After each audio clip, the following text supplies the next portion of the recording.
Thank you very much, Jay. It's nice to be here with you. And I didn't even realize this. We kind of coordinated 3 years ago when I published my book, Digital Disruption. I subtitled it, How to Unleash the Next Wave of Innovation. So I guess I was on the surfing theme, maybe a little bit ahead of Jay, but we're in sync today. So I'm here to talk to you about digital disruption, yes. I'm also here to talk to you about customer experience, but in a particular context. And I'm assuming at some point that slide will change to a slide that I'm hoping you can look at. And while I wait for that to occur, there it is. Good, thank you. So I want to talk to you about, I'm going to use the word digital on purpose. When we wrote the book a couple years back, there was a real question about whether to use the word digital because it's a vague term, because everybody uses it as a bucket into which to pile any of their hopes or sometimes their complaints. And that's fine. I'm going to use it today. I'm going to continue the tradition of being a little vague with the term digital. But later on, I'm going to bring some clarity into what I think it means for the future of your businesses. So I'll start by focusing on the fact that I'm here to talk about what digital does for someone, not to someone. And that's an important distinction in the way I think about business generally and what we can do in digital specifically. To do that, I want to use an example that I think by now we're all really familiar with, so we can just jump from the example to what we learn from the example. And the example is simply this. Back in March, Elon Musk got on a stage, a little bit bigger than this one because it held several cars, and said, I am now going to pre-sell to you the Tesla Model 3. It has never been made and won't be made for a couple of years. It costs you $1,000 to hold a place in line. Will you do it? He didn't quite say it that way, but that's essentially what he was offering. And really, it should have been a ridiculous offer. Except that in about 36 hours, we saw that 276,000 people said, yes, I want to sign up for that. Let me have a place in line. And over the next several weeks, it ended up at a number a little bit over 400,000 people who had reserved a Tesla Model 3. $1,000, £1,000, €1,000. It's just wish money that people were putting down against a future purchase of a vehicle that Tesla admits they don't actually have capacity to make in any reasonable time frame. And I'm not actually here to roast Tesla. I'm here to point out how amazing this is. On multiple levels, specific levels. And if we're going to be a little fast and loose with the comparisons, what we could say is that this experience puts Tesla, in terms of numbers sold, hold that thought, at 400,000, above some of the most elite car makers on the planet in terms of their sales in the United States in what was the most successful year ever for brands like Mercedes, BMW, of course, and Lexus. None of whom could sell more than 400,000 units in the United States in a single year. And the first thing you should think is, but James, this is an unfair comparison. They actually made and sold cars. Tesla just promised some cars and a bunch of people signed up for it. That's a totally fair complaint. My answer is, doesn't this just show you how the comparison between what we used to do and what we are about to do in business really doesn't make sense? We can't even compare the two anymore. What we are embarking on, together with our customers, is a complete alteration of the way we do business. Now, let me be specific about this. I believe the Model 3 case teaches us, conveniently enough, 3 things. The first thing that it teaches us is this. I call it consumer hyperadoption.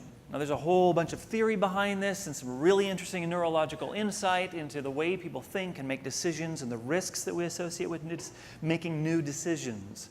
But suffice it to say that you all know what consumer hyperadoption is because you're living it. Yeah, there are those few things that you are still a little nervous about and you get concerned about privacy, security, all of that. It's all fair.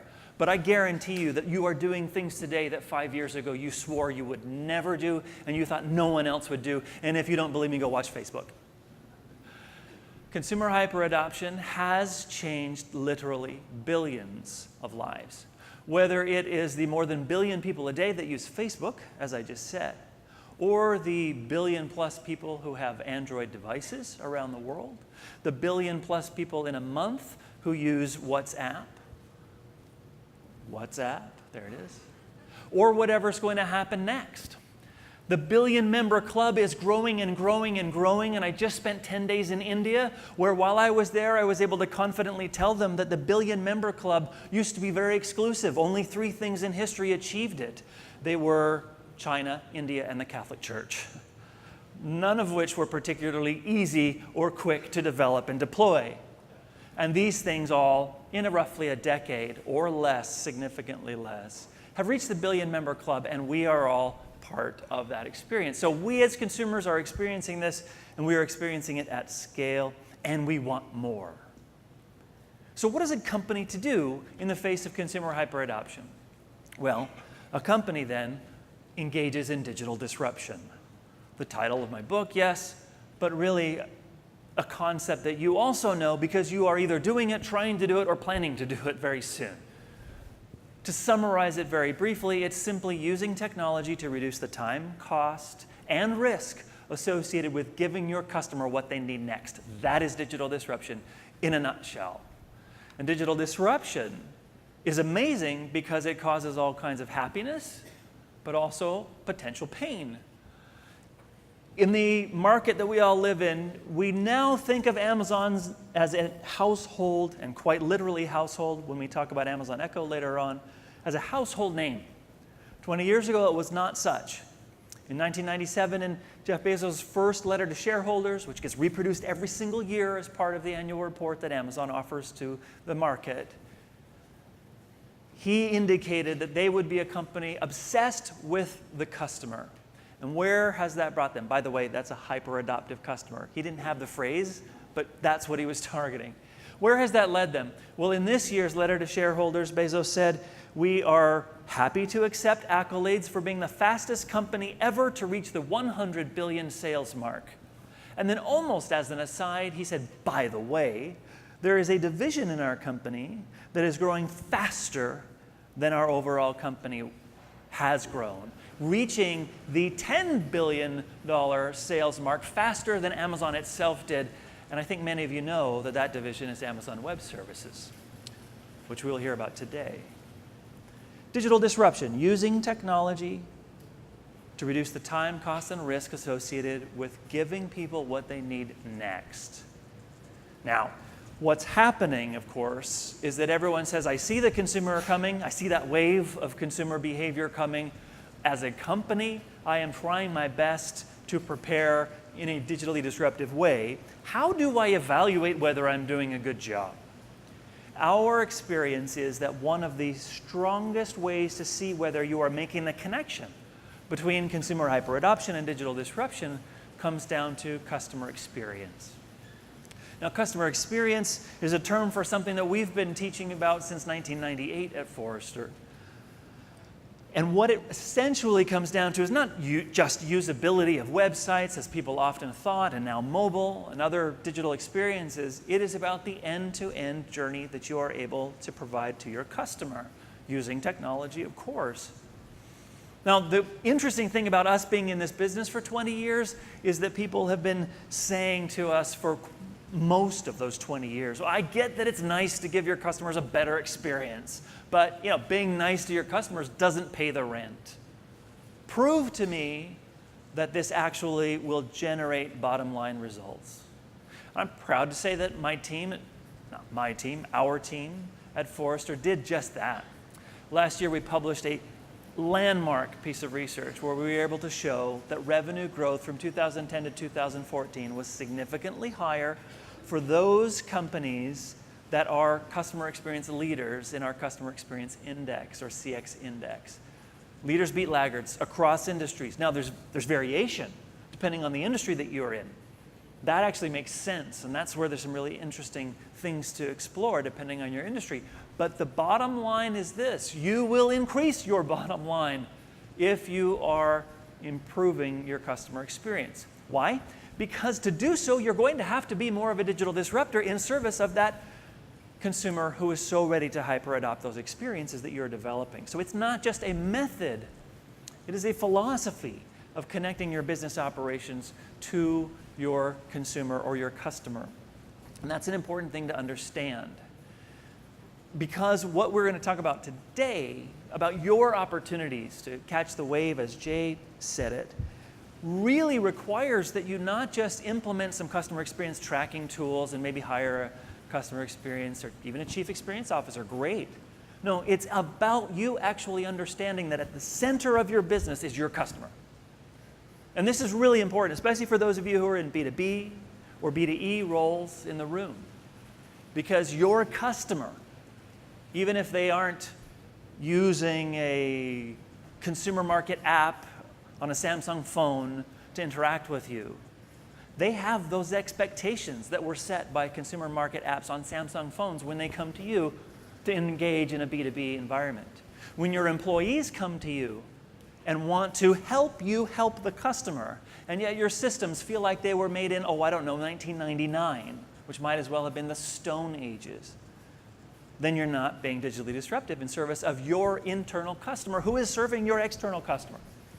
So these three things work together as a force to connect your customer's readiness to do this stuff, your willingness to do this stuff, and the mechanism whereby you do it, which is customer experience. This is leading to a very different approach than what even I thought we were going to be asking you as companies to engage in when I first got into this business. This business shift that I'm talking about, where in the old world, we could lay it out like this, and I actually used to teach marketing. And you'd say, okay, marketing helps enable sales, which helps enable the transaction of whatever kind that is, which then afterward there's some kind of post-transaction support function that has to happen. Well, when we look at Tesla as an example of a company, they've scrambled all of that up. Here we are marketing a car. By the way, you can start purchasing it now. Your purchase won't be complete for 2 more years. And then, by the way, we're going to update the software in your car every 2-3 weeks for the rest of your life. Where is this simple model in that kind of customer experience? Well, it's gone. And if I just take it out for a moment and say, what's the piece that really needs to be reconfigured? I'll leave you with this. It's about sales, transaction, and support. Yes, that happens in some kind of linear form, although it's usually recursive. But what's really happening underneath it is end-to-end marketing support. It's end-to-end experience support. Maybe even better said, end-to-end relationship support. This is no longer about persuading people with your marketing message, convincing them with your sales process, closing the deal, and then afterward handing them off to someone else. It is about having a single relationship that spans every phase of the customer's engagement with you. Daunting? Yes. Are your current silos prepared for this? No. Are you able to overcome this if you focus obsessively on the customer? Yes. I believe you are. And so, in the world of hyper-adoption, digital disruption, and customer experience, companies must change their customer relationship. An example that you'll hear about today, I'm sure, Amazon Echo. This is a product, yes. And just yesterday, this product was rolled out in the UK and Germany. We wrote about that very briefly. It's a fascinating example of a product that really isn't a product, because this is really a relationship platform.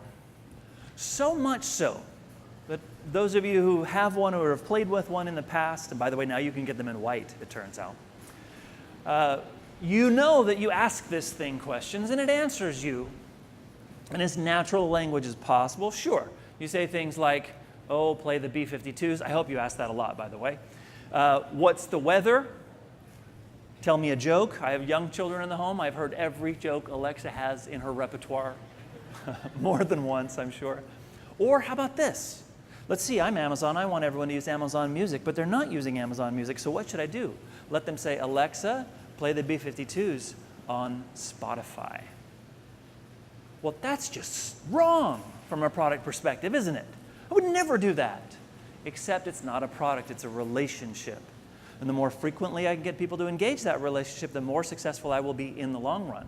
And so let me add a hot piping pizza to the list of things that Alexa can order for me, or an Uber car to come to my door. All of it with just my voice as I'm running around trying to pack something, or trying to head out the door and leaving pizza for the kids while my wife and I go somewhere much better. So the trick about this is that to have this kind of relationship, you must win your customers' moments. Now, there's a whole background to this research that I could share with you. I won't for time's sake, but I will just tell you what this looks like. We described the pre-digital era that got right up till, easily into the 1990s, and then roughly into 2000. The pre-digital era was the one-to-many era. This was the television commercial, the billboard ad, the newspaper ad, fine.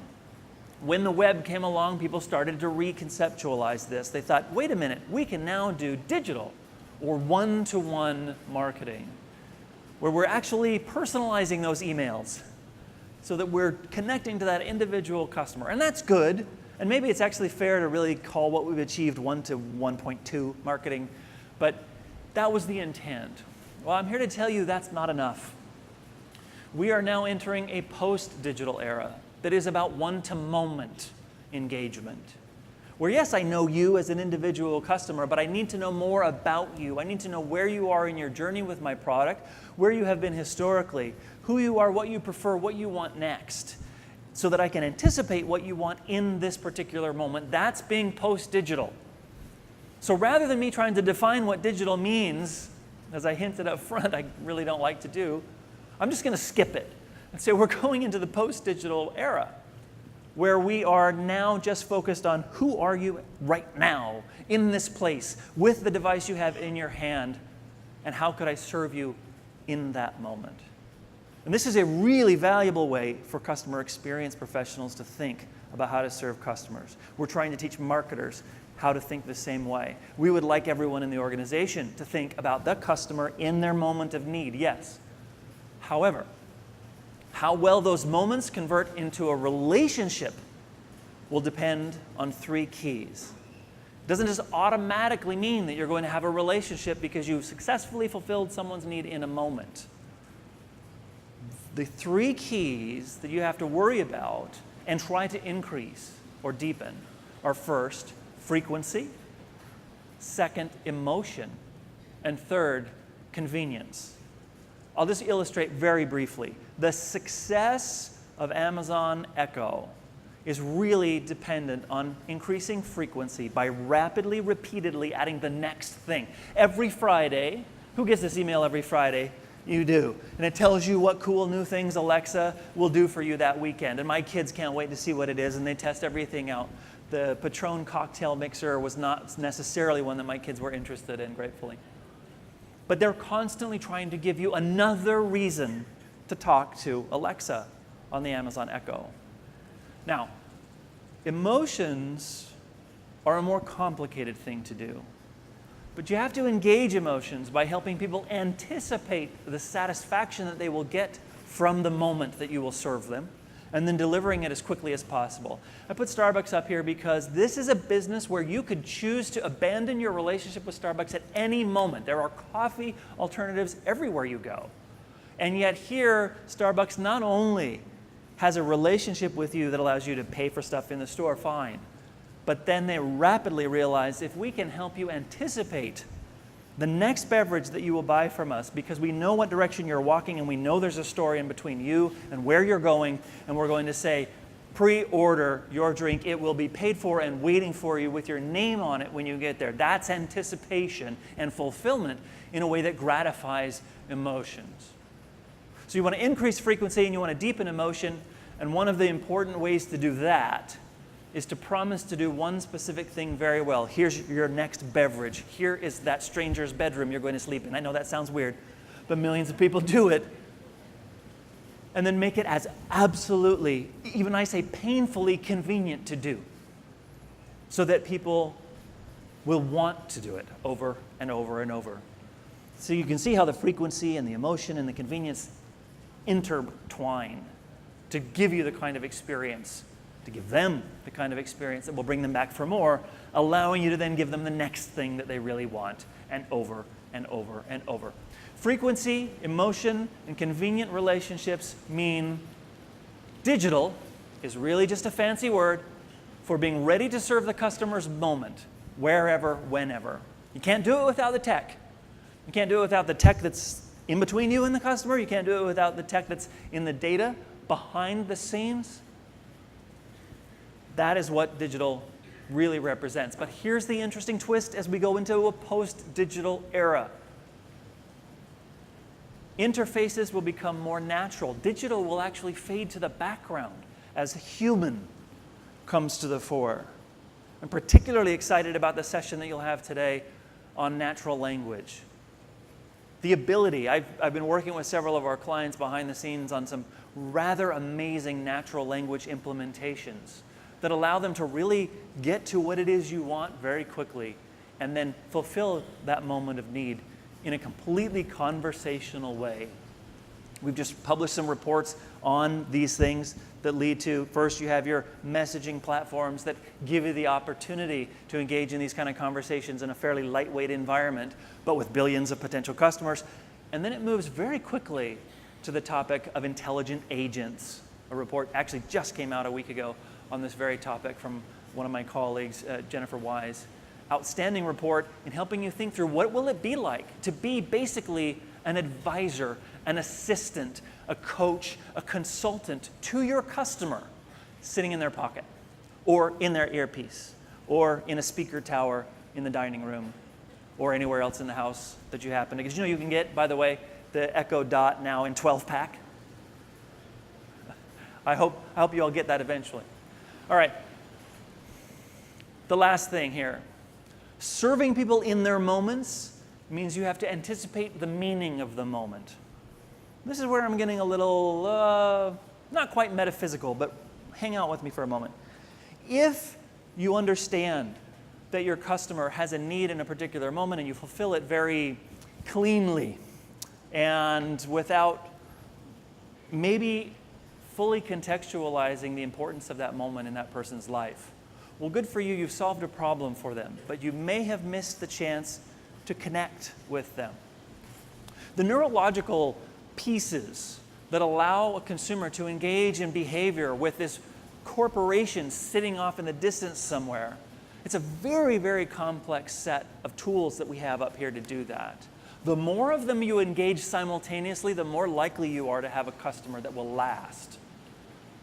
And so part of the challenge of creating friction-free, convenient, transactional interactions with your customer using the most sophisticated digital tools is that you fail to engage multiple systems. Now, we're not quite sure where that goes. I've participated this summer in a couple of reports with one of my colleagues in our customer experience practice. One we called anticipatory CX, which is helping people be conscious of the joy that they should anticipate from your product when they do receive that product experience or that customer experience. And then helping them recall with emotional fondness the joy that they did feel. Disney is sort of a perfect example of a company that does this well. Oh, you're coming to Disneyland or Disney World? Well, let us ship you your magic bands 6 weeks in advance with the cute little personalized character on it for your daughter who will put it on and wear it for the next 6 weeks, even though she won't be going to Disney World until then. That's anticipation. And then when it's over, here are all the pictures that we took of your family while you happened to be walking around Disney World. Didn't you have a great time here? That story arc, the meaning of that experience for the customer, that is golden. And not everybody is capable of doing that, at least not now. All right. I'm being told I've got to get to Q&A. I'm just going to quickly put up 4 numbers for you. How do I do this? The biggest obstacles will be internal. Do people agree? Oh, the font got very small. Do people agree that digital is going to change their industry? 89% say yes. Are they excited about what digital will do for their company? 65% say yes. Do they believe they have the skills to make this work? No. 38% say yes. Do they, more importantly, believe they have the practices and policies in place that will allow them to do this successfully? And the answer is only 32% believe they do. So leaders, courageous leadership, as Jay talked about, the courage is not so much to shoot for the moon, although I love the analogy. It's just to enable, through policy and culture, your employees to do the right thing for that customer. And with that, I think I have like 5 minutes to take your questions if any of you have some. I'll pause, let you reflect. We have any questions? We got a hand right here in the middle. Thank you for having the courage to be the first one. Hi, Toby Roberts from Schwab. A question with regard to mobile apps which get delivered to all of your customers. How do you get to the people that want things first, as well as the people at the laggards and at the other end of the app users? Now, there's a huge fan blowing up here, so I'm not sure I got the last part of that. How do you what? The question is, now Very it's good. on. The question is, when the app delivers an Yes. experience to everybody in one go, how do you counteract those people that may not want things immediately? You know, they're not digital natives or they're laggards. Everybody's getting the app all at one time, and some of those people don't want it. Yeah. So that's a fair question. Partly, I would call into question whether the idea of having a single app to serve everyone is ultimately the right idea. Sometimes it's better to peel off a certain customer with a certain kind of app experience, knowing that they're more ready for it. And you can do that within a single app where you essentially create multiple app experiences. I'm not the mobile developer, so the people at Solstice can probably tell you how to do that. But sometimes it's fair to just say, look, our existing channels exist for a reason, and if our customers are comfortable there, we don't need to force them into the future. But do be prepared for the fact that they might be ready for the future faster than you would normally have thought. But it is okay to serve customers who are ready to be served differently better. In fact, a piece that I'm publishing about Amazon Echo right now is we're looking at the analysis of the people who have more Amazon relationships, Amazon Prime, Amazon Music, Amazon Mom, Amazon Fresh, all that. If you have 3 or more of those things, it's 6% of the online shopping population. But they are the most attractive customers in the entire business. It also turns out that they're largely disproportionately interested in Amazon Echo. So Echo is kind of a way to say, hey, not everybody wants this, but those of you who do, you are our best customers. Let's see what we can do together. Does that help? Other question? So one over here. Hello, awesome presentation, so I Thank loved you. it. I'm listening to the speaker here. Yeah. So So I liked your example of serving in moment, and I can relate that to the consumer space, you know, how I'd like to be entertained that way. But can you give one example in the B2B space? Yes. Like, for example, I'm from industrial manufacturing. How that will apply, serving in moments in this way? Very good question. So B2B generally, industrial manufacturing maybe not my strength, so I'm not sure I can give you a perfect example there. But I'm glad actually that we're going to hear from John Deere later on, because as a B2B example, it's a very good example of a company that realized right away that they could build a relationship with the farmer that was different than the relationship they'd ever had before, because they're already putting tech in the hands of the farmer. They just need to enhance that tech in an IoT way, connect it wirelessly back to the shop, use data. I mean, it's a really, really an elegant example of how you can help that customer in their moment, because literally they have moments of decision. When I'm going to seed, when I'm going to harvest, what are the things that I need in that moment? So it actually is more B2C in that context than you'd think. Let me just add one thought to that, and then I'll try to come back to manufacturing. The interesting thing about John Deere doing that is I can tell you, and I've had conversations with the leading pesticide, seed, and fertilizer manufacturers around the world, and they all want the same relationship with the farmer, and they essentially now see John Deere as a competitor. So one of the implications of having a relationship-driven, moment-to-moment focused relationship with the customer is that you very quickly find that you overlap with other people that were previously your channel partners and are now, or previously in your value chain and are now overlapping with you in competition for that relationship. So that's going to happen all over the place. You could ask Samsung about that. They've had that same kind of issue as well. So that was all me stalling to try and figure out if I could think of a manufacturing example. I would just say, depending on the type of manufacturing that you're doing, you have maintenance is one of the easiest places. I think the Bosch example is a good one of that. That's in a B2C space, but it applies on a B2B context as well, is that if you're providing either equipment for manufacturing or processes for manufacturing, then you're in a circumstance where you can say, let me help you make sure that that process is working on an exception basis to begin with. Because you already have maintenance as a problem, and so you're going to say, let me help you with that problem. Then you can start to expand the relationship to be more consultative. What else could we do for you while we're in this process? And I may not have taken your particular perspective on that relationship, but I hope that at least helps, because you know that there are moments of problem. Look for the moments of problem, because that's where the need will be most evident, and then go from there to have a more horizontal relationship with the customer. Good luck. Another question. Oh, I'm being told to wrap it. So no more questions. It is wonderful to be with you. I encourage you very strongly to recognize that as many interesting things could happen in the technology and in the customer base, it is what you do internally that will ultimately determine whether you can use that technology to serve that customer. And so I wholeheartedly agree with Jay's comment about needing to be the kind of leaders who can do this. That's also another one of the areas of research that I've been doing this year, and it turns out to be true. So thank you very much and have a wonderful day.